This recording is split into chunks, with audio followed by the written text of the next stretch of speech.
नमस्कार साथियों, स्वागत है आप सभी का अंकित इंस्पायर्स इंडिया पर। मैं हूं अंकित अवस्थी। आप हैं मेरे साथ में एक बेहतरीन सेशन में। बेहतरीन सेशन क्या है कि आज भारत ने जियो पॉलिटिक्स के अंदर एक जबरदस्त मूव किया है। और जबरदस्त मूव क्या है? एक ऐसा मूव जो कि चीन की चिंता बढ़ाएगा। और चीन की चिंता बढ़ाने के पीछे का कारण है इनका मुइज्जू प्रेम। मुइज्जू प्रेम, अगर आपको ध्यान हो तो भारत के दक्षिण में स्थित एक आइलैंड कंट्री मालदीव्स को चीन ने अपनी तरफ से रक्षा सहयोग का आश्वासन दिया था। भारत ने उसका टिट फॉर टैट करके बदला ले लिया है।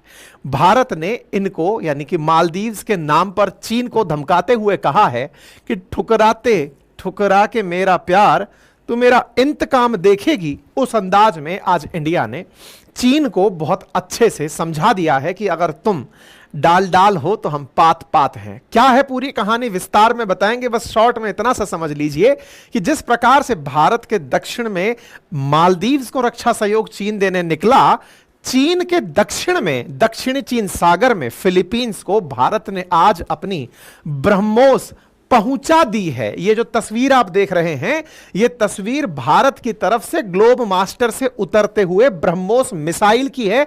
ये ब्रह्मोस मिसाइल यहां पर तैनात होने के लिए आज लैंड करवा दी गई है।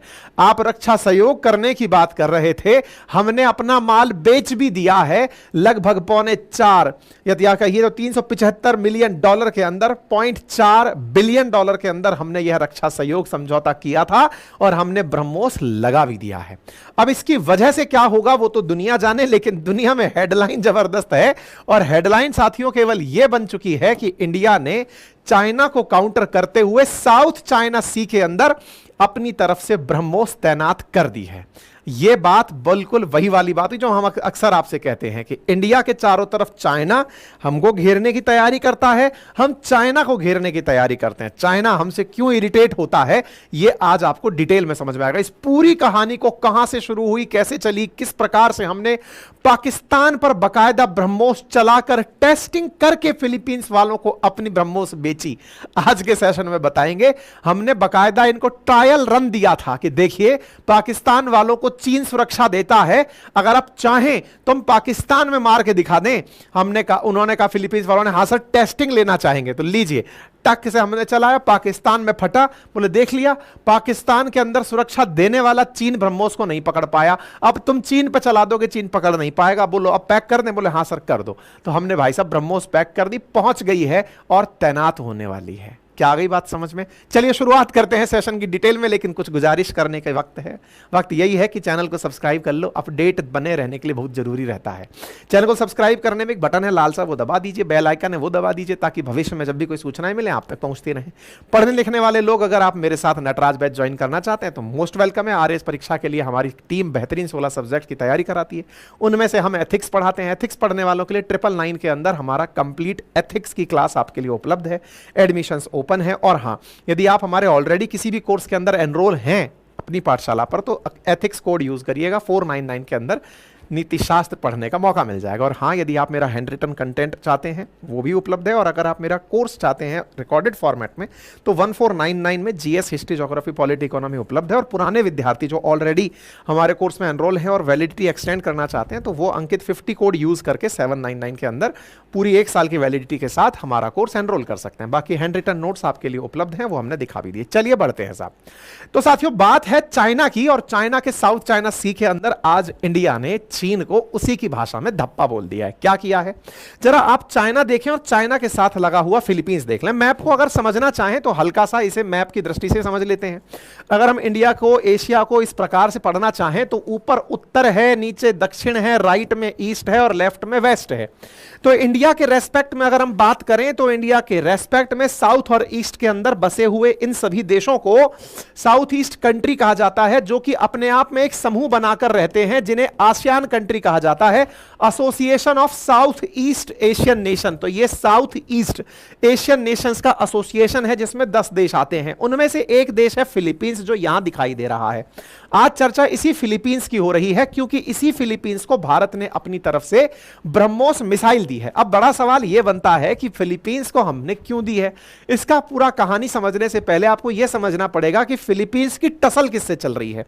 तो जरा आप जब दक्षिण में फिलीपींस देखते हैं तो इसके सामने एक समुंदर दिखाई देता है, इस समुंदर को आपको और डिटेल में दिखाते हैं। तो देखिए ये फिलीपींस रहा, इसके सामने ये समुंदर दिखाई दे रहा है, इसे साउथ चाइना सी के नाम से जाना जाता है। साउथ चाइना सी क्यों? क्योंकि चाइना के दक्षिण में है ये, इसलिए इसको साउथ चाइना सी, जैसे इंडिया के दक्षिण में इंडियन ओशन है, ऐसे चाइना के दक्षिण में साउथ चाइना सी है। ठीक है साहब, अब इसके बारे में भी जान लीजिए। जो ये फिलीपींस नाम का देश है ना, इसमें 7641 आइलैंड हैं, जिन पर मात्र 2000 आइलैंड पर ही जनता रहती है, बाकी सारे आइलैंड खाली पड़े हुए हैं। लगभग 11 करोड़ की आबादी यहां पर निवास करती है। अब इस मैप को थोड़ा और डिटेल में देखते हैं। देखिए ये चाइना और चाइना के दक्षिण में ये वाला पूरा की पूरा जो सी है, इसे साउथ चाइना सी के नाम से आप जानते हैं। इस पूरे सी को चाइना वाले क्लेम करते हैं, जस्ट लाइक कि अगर इंडिया कल को इंडियन ओशियन क्लेम कर दे कि ये पूरा ओशियन मेरा है, क्योंकि इसमें नाम इंडिया का लगा हुआ है और कभी कभी हम भी पानी में घूमने जाया करते थे। चाइना बिल्कुल वैसे ही करता है। चाइना ने बकायदा अपने यहां से निकाल करके 9 लाइनें खींच रखी हैं यों करके, और कहता है कि ये 9 डैश लाइन जहां तक हमने खींच दी, ये पूरा पानी हमारा, इसे हम साउथ चाइना सी कहते हैं। ठीक है साहब, अब इस साउथ चाइना सी में कुछ और देश भी अपना लंगर डालकर बैठे हैं जो इस समुंदर के आसपास हैं। देखिए ये स्ट्रेटेजिकली बहुत ज्यादा इंपॉर्टेंट ओशियन है। इंडिया का अगर अमेरिका, जापान इनसे ट्रेड होता है तो साउथ चाइना सी होकर के ही होता है। स्ट्रेट ऑफ मलक्का से निकलते हुए यहां साउथ चाइना सी से होते हुए दुनिया भर का ट्रेड हम करते हैं। दुनिया का समुंदर से होने वाले ट्रेड का 1/3 हिस्सा इसी साउथ चाइना सी से जाता है, लगभग 13 लाख करोड़। और फिगर में एग्जैक्ट आपको आगे चल के सेशन में बता दूंगा। लाखों करोड़ में भारत का भी कारोबार इसी समुद्र के थ्रू होता है, इसी सी के थ्रू होता है। यानी कि ये स्ट्रेटेजिकली हमारे लिए ही नहीं, दुनिया के लिए भी बहुत इंपॉर्टेंट सी है, क्योंकि यहां पर सिंगापुर, मलेशिया, फिलीपींस, ब्रुनेई, बहुत सारे देश, वियतनाम, इन सब का समुद्र है ये। लेकिन उन सब के पानी को चाइना कहता है कि ये मेरा अपना है। अब इसके हालात क्या हैं कि इस ओशन के अंदर कई आइलैंड्स हैं जिन्हें लेकर विवाद बना रहता है। उन आइलैंड्स को कोई अपना कह दे, जिनको ऐसे समझिए जैसे इंडिया ने अपने दक्षिण में स्थित अंडमान निकोबार को जैसे अपना मान रखा है, अपना है जैसे हमारे पास में, बिल्कुल वैसे ही साउथ चाइना सी के अंदर यहां पर कुछ आइलैंड्स हैं जिन्हें चीन अपना क्लेम करता है। उनमें 3 आइलैंड हैं जिनकी वजह से बहुत कलेश मचता है। उनमें से एक आइलैंड का नाम है पारासल आइलैंड, एक का नाम है स्पार्टले आइलैंड और एक का नाम है स्कारबोरो आइलैंड। ये 3 ही आइलैंड है। जब भी आपसे भविष्य में भी चाइना और फिलीपींस के बीच विवाद पूछा जाए या साउथ चाइना सी का विवाद पूछा जाए और आप इन 3 आइलैंड का नाम लिख दें तो समझिए कि आप एकदम परीक्षा पास कर गए। पारासल, स्पार्टले और स्कारबोरो। ठीक है, ये जो स्कारबोरो आइलैंड आपको दिखाई दे रहा है, ये विवादित है चाइना और फिलीपींस के बीच में। ऐसे ही स्पार्टले आइलैंड भी विवादित है चाइना और फिलीपींस के बीच में। आफ्टर ऑल ये विवाद होता कैसे है, क्यों इस तरह से इसका क्लेम इसके ऊपर है, तो इसके पीछे की भी कहानी है। यूनाइटेड नेशंस ने बकायदा यह निर्धारित किया हुआ है कि कोई भी देश अपने सी शोर से, यानी कि अपने तट से 200 नॉटिकल माइल तक के क्षेत्र को एक्सक्लूसिव इकोनॉमिक जोन समझकर वहां पर कोई भी इकोनॉमिक एक्टिविटी कर सकता है। 200 नॉटिकल माइल, समुद्री माइल के अंदर जो भी क्षेत्र पड़ेंगे उन्हें वो देश अपना मान सकता है। इसी क्रोनोलॉजी में स्कारबोरो आइलैंड इनके 200 नॉटिकल माइल के अंदर आ जाते हैं। यही कारण है कि फिलीपींस उसे अपना मानता है। इसी तरह से स्पार्टले आइलैंड भी फिलीपींस के हिस्से में पड़ता है। चाइना वाले तो पूरा समुंदर ही अपना क्लेम करते हैं। इनका तो मानना यह है कि इनके बाप दादा कभी यहां पर गाय भैंस बकरी चलाया करते होंगे या मछली मारने आया करते होंगे, तो बोले ये पूरा हमने ही खोजा था, इसलिए ये पूरा हमारा है। दक्षिणी चीन सागर के 80% हिस्से पर चाइना खुद क्लेम करता है कि ये आइलैंड पूरे मेरे हैं, ये समुंदर पूरा मेरा है। और यही कारण है कि इस क्षेत्र में कई देश जैसे Malaysia, Vietnam, Philippines, Brunei China के साथ कन्फ्लिक्ट में हैं, क्योंकि चाइना इन आइलैंड्स पर अपना क्लेम करता है, बाकी देश अपना क्लेम करते हैं। हद तो इस बात की थी कि ये वाला जो क्षेत्र आपको दिख रहा है, ये वाला, यहां पर ना गल्फ ऑफ टॉमकिन नाम से एक गल्फ है। गल्फ मतलब पानी का वो क्षेत्र जो 3 तरफ से भूमि से घिरा हुआ हो, खाड़ी जैसे कहते हैं, जैसे पर्शियन गल्फ हो गया, बंगाल की खाड़ी हो गया, ऐसे ये वाली जो खाड़ी है ना गल्फ ऑफ टॉमकिन, कभी चाइना इसे भी अपना बताता था, लेकिन 1949 से ये इसे वियतनाम का बताने लग गया। ये रहा वियतनाम जो बिल्कुल बिल्कुल ड्रैगन के नीचे सांप का फन बनाकर बैठा हुआ है। वियतनाम और चाइना की बिल्कुल नहीं बनती है। और इसके इसके सामने का ये वाला जो पानी है गल्फ ऑफ टॉमकिन, पहले चाइना 11 डैश लाइन के तहत इसे भी अपना बताता था, लेकिन आजकल उसने ये राग छोड़ दिया है। अब 9 डैश लाइन के थ्रू ही वो लगभग साउथ चाइना सी के 80% हिस्से को अपना बताता है।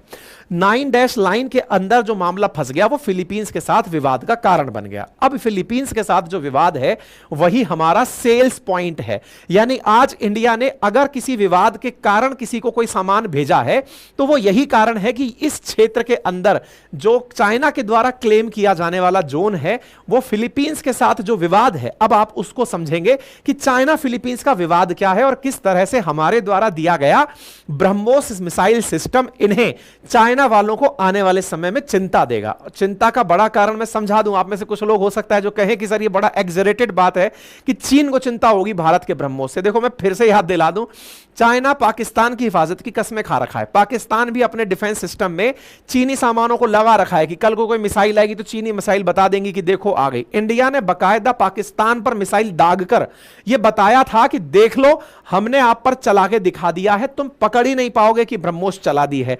हमने एक मिसफायर किया था ब्रह्मोस का, अगर आपको ध्यान हो, गलती से चल गई कह करके हमने पाकिस्तान में लगभग 150 किलोमीटर अंदर मिसाइल फेंक दी थी। हमने फिर जांच बिठाई अपने सेना के अधिकारियों पे कि अरे नहीं नहीं भाई साहब गलती से चल गई, लेकिन वो एक प्लान्ड स्ट्रेटजी थी, दुनिया वाले यही मानते हैं। चलिए खैर जिस भी तरह से आगे बढ़े आप आगे बढ़ते हैं। तो फिलहाल के लिए मुद्दा क्या है कि चाइना का फिलीपींस से कलेश क्या है ये समझते हैं, और चाइना के साथ जो वियतनाम का गल्फ ऑफ टॉमकिन है इसको लेकर के तो कलेश कभी और डिस्कस करेंगे। हां, ऐतिहासिक रूप से पढ़ना लिखना चाहें तो कंटेंट हम आपको बता देते हैं कि 1974 के अंदर चाइना वालों ने बकायदा इन क्षेत्रों में जो आइलैंड्स थे जिसमें से पार्सले, स्पार्टले, पारासल और स्कारबोरो, इनमें से पारासल आइलैंड के लिए तो वियतनाम के साथ में झगड़ा तक कर लिया था। लगभग 70 वियतनामी सैनिक मार दिए थे चाइना वालों ने 1974 में जब पारासल आइलैंड पर इन्होंने कब्जा किया था। तो ये सब पारासल आइलैंड जो बीच में पड़ा हुआ है इसके साथ तो वियतनाम का संघर्ष चल रहा है, कभी और देखेंगे। फिलहाल हम स्कारबोरो पर फोकस करते हैं, क्योंकि हुआ कुछ इस प्रकार से कि इन आइलैंड्स को लेकर कलेश क्यों है इसके पीछे की भी वजह जान लेते हैं। असल में क्या होता है ना कि ये सारे क्षेत्र जो कि आइलैंड्स वाले हैं इनके शोर में, इनके तट पर तेल के भंडार पाए जाते हैं। इसी प्रकार की एक घटना हुई 1976 में जब फिलीपींस ने ऑयल फील्ड डिस्कवर किए। कहां पर डिस्कवर किए? ये वाला जो पलवन शेल्फ है ना, इस पलवन शेल्फ में फिलीपींस को तेल मिल गया। जब तेल की डिस्कवरी हुई यहां पर, और आईएमएफ ने अपने प्रेडिक्शन में बताया कि ये इतना तेल है कि इससे फिलीपींस आत्मनिर्भर हो सकता है तेल में, तो फिलीपींस ने इन क्षेत्रों में तेल तलाशना शुरू किया। यह बात तेल तलाशने की क्यों साझा हुई? क्योंकि इन क्षेत्रों को सारे देश यानी कि जो फिलीपींस है वो अपना मान सकता था। यानी फिलीपींस के आगे आने वाले जो क्षेत्र थे 200 नॉटिकल माइल के क्षेत्र में जहां तेल मिला वो फिलीपींस का अपना था। लेकिन चाइना को लगा कि बेटा तुम यहां से तेल निकालोगे, ताकतवर हम हैं, तो हम क्या यहां पर केवल मच्छी मारेंगे? नहीं, हम ये आइलैंड भी अपना मानेंगे और उसके आसपास के पूरे पानी को अपना मानेंगे। यानी केवल मच्छी नहीं, हम तेल भी निकालेंगे। खैर कोई बात नहीं साहब। अब दुनिया में वो कौन सा नियम है जिसके आधार पर समुद्री सीमाएं निर्धारित होती हैं कि हां भाई इस समुद्र से इतना दूरी तक का क्षेत्र हमारा कहलाएगा? तो देखिए, समुद्र से 200 नॉटिकल माइल तक का डिसीजन कैसे हुआ उसके पीछे की कहानी सुनिए। यूनाइटेड नेशंस का एक लॉ है, जैसे United Nation convention on law of sea कहा जाता है, यूएन क्लॉज कहा जाता है। 1982 के अंदर दुनिया के देशों ने यह सोचा कि यार जमीन तो पता चल गई कि हमारी है, लेकिन समुद्र किसका है ये कैसे पता चले? तो बोले इसके लिए हम लोग समुद्र की सीमा निर्धारण का एक देशों के साथ बैठ करके कोई कंक्लूजन निकालते हैं। तो ऐसी स्थिति में 7 देश इकट्ठे हुए 1984 के अराउंड, 82 के अराउंड, और उन्होंने इकट्ठा होकर के निर्धारित किया कि हम लोग कौन से पानी को अपना कहेंगे। ये जब निर्धारण शुरू हुआ कि इस पानी को हम अपना कहेंगे, इसी निर्धारण में निकलकर आया कि कोई भी देश अपनी सीमा से 200 नॉटिकल माइल तक के क्षेत्र को अपना मान सकता है। लेकिन साउथ चाइना सी में यह रायता फैल गया।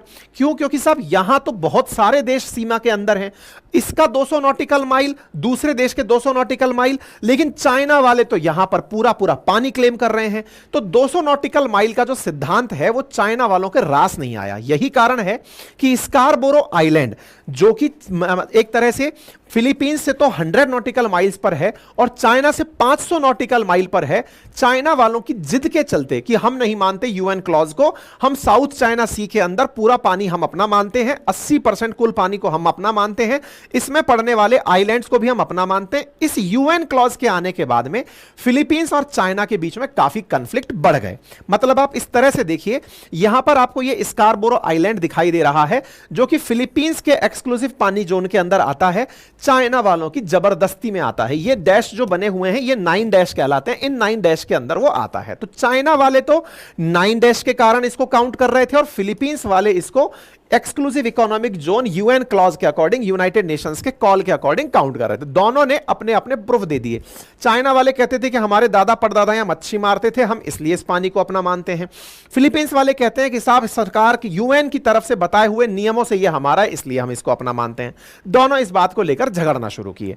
अब ये जो स्कारबोरो आइलैंड है ना, ये कोरल रीफ आइलैंड है। कोरल्स का मतलब कुछ इस प्रकार से यहां पर मूंगा की चट्टानें पाई जाती हैं जिसमें कोरल्स निवास करती हैं। जहां कोरल्स होती हैं वहां मछली उत्पादन बहुत होता है। और ये जो चाइनीज देश हैं, साउथ चाइना सी के आसपास बसे हुए देश हैं, इनके मुख्य भोजन में मछली का सेवन होता है। तो मछलियों को लेकर के ये लोग, मतलब समझ लो जापान हुआ, चाइना हुआ, ये फिलीपींस हुआ, इनके प्रमुख भोजन में जैसे अपन लोग सब्जी और अनाज के लिए मतलब संघर्षरत हैं, ऐसे ये लोग मछलियों के लिए संघर्षरत हैं कि भाई मछली मार के खानी है। यानी जापान वाले तो भाई वेल तक का शिकार कर लेते हैं, ठीक है। तो यहां पर मछली का बड़ा मात्रा में बहुतायत पाया जाता है। तो अब आप इसको ऐसे देखिए, ये चाइना रहा, ये फिलीपींस रहा, और इस क्षेत्र में इनको मछलियां पकड़नी है, ठीक है। मछली पकड़ने के नाम पर फिलीपींस वाले यहां जब जाते हैं तो चाइना वाले यहां पर अपना पहले से ही लंगर डाल के बैठे होते हैं। जैसे आप कहीं गए और आपने जाकर अपना लंगर डाल दिया, ये पूरा क्षेत्र बोले तो मेरा है, अब यहां कोई मछली पकड़ने नहीं आएगा। आप हद इस तरह से समझिए कि चाइना वाले लगातार, मतलब ये आपको 2016 की मैं न्यूज दिखा रहा हूं, लगातार लंबे समय से इन क्षेत्रों में अपना कब्जा बनाकर चल रहे हैं। मतलब आप इस तरह से देखिए कि चाइना वाले इस स्कारबोरो के चारों तरफ समुद्र में तैरती हुई सीमा बना दी है, यानी कि बोटल्स तैरा दिए, बोटे बोटे पाइप वो तैरा दिए, ताकि तैरते हुए दिख जाए कि ये पूरी सीमा क्षेत्र अब चारों तरफ से चाइना की है, कोई भी इसके अंदर एंट्री नहीं करेगा। आपको मैं एक वीडियो दिखाता हूं, यहां पर देखिए, ये आपको यहां पर फ्लोटिंग जो है ना, ये बॉर्डर सा दिखाई दे रहा होगा। ये फ्लोटिंग बॉर्डर किस बात का है? चाइना वालों ने 2023 के अंदर, आप देख रहे हैं, ये एक उदाहरण है कि फ्लोटिंग बॉल्स डाल दी ताकि ये पता चल जाए कि ये क्षेत्र हमारा है, इसमें कोई और नहीं आएगा। कोई बात नहीं साहब। फिलीपींस वालों ने इनके डाले हुए इस, देखो ये सितंबर में देख रहे हैं आप, फिलीपींस वालों ने देखो 24 तारीख की न्यूज देख रहे हैं कि चाइना वालों ने समुद्र में अपने पाइप डाल दिए, इस प्रकार से मोटी मोटी बॉल डालकर कह दिया कि ये पूरा पानी मेरा है। फिलीपींस वाले पानी के अंदर गोताखोरी करते हुए पहुंचे और जाकर के इनकी जो फ्लोटिंग बैरियर थी ना, उसको काट कर चले आए। वीडियो दिखाता हूं, ये देखिए, ये फिलीपींस वाले इनके तैरते हुए जो तार हैं, ये देखो आपको दिखाई दे रहे होंगे, जो समुद्र में इन्होंने बैरिकेटिंग बांध रखी थी, यहां पर ये लोग जाते हैं तैरते हुए। फिलीपींस के नाम, ये देखिए, ये लोग गए और ये जाकर के फिलीपींस वाले बकायदा वीडियो बनाए और जाकर के इसको काट कर चले आए कि लो बेटा, किसी की कोरल रीफ पर कब्जा नहीं है का। अब फिलीपींस वाले जब इस तरह की हरकत करेंगे तो चाइना वालों का तो भाई साहब खून जलेगा। खून जलेगा तो चाइना फिलीपींस वालों को धमका दिया और कहा कि बेटा तुम अगर इस तरह से काट दिए तो फिर मेरे से बुरा कोई नहीं होगा। तो सितंबर 2023 की आप ये कटिंग देख रहे हैं कि यहां पर इस डिस्प्यूटेड इस रीफ को लेकर के इन दोनों के बीच में विवाद शुरू हो जाता है। अब जब भी चाइना के इस प्रभाव क्षेत्र में फिलीपींस वाले जाते तो भाई ये दूर से लेजर लाइट मार करके उनके ड्राइवरों को दिखने ही नहीं देते इस क्षेत्र को, कि बेटा तुम आओगे तुम पर लेजर लाइट मारेंगे। चाइना दादागिरी करता है इस क्षेत्र में। फिलीपींस की मछुआरे जब जाते हैं, कोस्टल गार्ड इस क्षेत्र में मछली पकड़ने जाते हैं, उनको ये दूर से लाइट दिखा करके रास्ते से भ्रमित कर देते हैं, दूर से ही भगा देते हैं। आप इधर न्यूज देख सकते हैं, मिलिट्री गेट बकायदा लेजर यूज करके इनको रास्ते से भगा दिया जाता है। कोई बात नहीं साहब। मतलब अब आपको यह समझ में आ गया होगा कि चाइना का और फिलीपींस का एक आइलैंड को लेकर कितना विवाद है। मतलब जाकर कोई किसी के अगर बॉर्डर काट के चले आ रहा है तो इसका मतलब तो आप समझ ही रहे होंगे। अब ऐसी स्थिति में फिलीपींस वाले इनको कई बार कहे कि देखो आप हमें हरेस करना बंद करो, एक तो हमारे क्षेत्र पर कब्जा कर लिए, हम अगर उस पर जाते हैं तो आप हमें लाइट दिखा के भगा देते हो। अब इससे बचने के लिए क्या करें? इनके मछुआरों को पकड़ लेते हैं। इनको यह समाधान मिला कि यहां पर अगर किसी प्रकार का कंट्रोल बनाकर रखना है तो फिर हमें किसी की सहायता लेनी होगी। किसकी सहायता लें? तो भाई चाइना का दुश्मन बैठा इंडिया, तो भाई फिलीपींस वाले इंडिया पहुंचे। इसी पूरे कलेश में, यह कलेश एक दिन का तो था नहीं, लंबे समय से चला आ रहा था। इंडिया वालों ने इनकी दुखती हुई नब्ज को पकड़ा कि देखो आप डरो मत, अभी आपके पास कुछ है नहीं इसलिए धमका रहे हैं आपको हमसे इस समय मदद चाहिए, तो आइए हम आपको मदद देते हैं। इंडिया ने इनको समझा के $375 मिलियन में ब्रह्मोस के 3 मिसाइल डिफेंस सिस्टम टिका दिए कि आप 2022 में डील डन कर लिए। फिलीपींस वालों ने 2022 की जनवरी में हमसे कहा कि हम आपके ब्रह्मोस मिसाइल सिस्टम को, अब ये ब्रह्मोस सिस्टम क्या है थोड़ा सा इसके बारे में जान लीजिए। भारत की क्रूज मिसाइल सिस्टम है, ये दुनिया की फास्टेस्ट क्रूज मिसाइल्स में कंसीडर की जाती है। क्रूज का मतलब जमीन के समानांतर चलने वाला मिसाइल सिस्टम, 290 किलोमीटर की रेंज तक जाने वाला मिसाइल सिस्टम है और इसकी स्पीड 2.8 मैक के अराउंड है, यानी कि 990 मीटर पर सेकंड की गति से यह गति करती है। आवाज की गति से लगभग 2.8 टाइम्स ज्यादा गति करती है। बढ़िया वारहेड ले जाकर फोड़कर आ सकती है। इतनी तेज गति में जमीन के समानांतर चलती है कि रडार इसको पकड़ नहीं पाते, क्योंकि ये बैलिस्टिक तरीके से नहीं जाती, पैराबोलिक पाथ पर ना जाकर जमीन के समानांतर जाकर के मार करती है, तो इसको वो लोग कैप्चर नहीं कर पाते। इसी कारण से इसकी दुनिया भर में डिमांड है और इंडिया इसको लेकर के air force version, naval version, army version सब बना चुका है, सब टेस्टिंग कर चुका है। ब्रह्मोस को ब्रह्मपुत्र और मॉस्कोव दो नामों से मिलकर बनाया गया है, जो कि रूस की नदी मॉस्कोव के दिमाग में रखते हुए भारत से ब्रह्मोस को ध्यान में रखकर भारत और रूस के सहयोग से बनाया गया सिस्टम है। और भारत और रूस ने लंबा सहयोग इस क्षेत्र में निभाया है और आज भारत की ही एक डेडिकेटेड मिसाइल सिस्टम यह कहलाती है और भारत ही इस मिसाइल सिस्टम को दुनिया को बेच सकता है। और इसी क्रम में भारत ने इसे $375 मिलियन के अंदर फिलीपींस को बेच दिया।